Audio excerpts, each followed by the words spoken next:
On the call this morning, Japanese stocks lead Asian markets lower on slowing U.S. economic data, while Tokyo Electric Power faces delisting and bankruptcy after plunging 28% as they report $7 billion in losses. Airline stocks are down over 1% after International Trade Group cuts 2011 profit estimates by 54%. And U.S. futures are slightly lower. Can Steve Jobs' iCloud give investors a reason to buy stocks? I'm Alex Steele, and the morning call starts right now.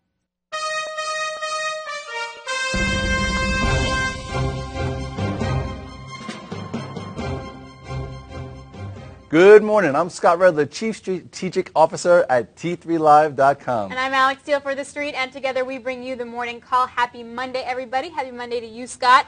So we got a surprisingly lousy jobs number on Friday. S&P broke below that 1,300 level, closed right at it.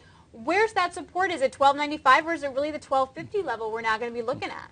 On a micro or short-term level, we've talked about 1295 a lot. In the last week or two, we talked about selling once we saw bearish engulfing patterns, which we saw last Wednesday. Now it's time to be a little strategic to see what area might be able to hold. 1295 could be today. We're opening around there now, but that's not a compelling level for macro money. I do think we have a level around 1280 and then a huge one, like you said, 1255, that's where we hit the low around the Japanese crisis. That 1250 to 1255, I believe, will act like that 1040 from last summer. So let's take a quick look.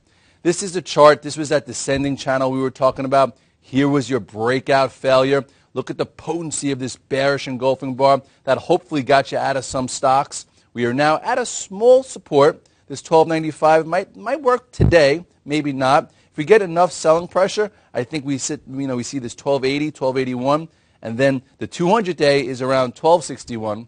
So do you think that we've seen a top in the S&P for the year?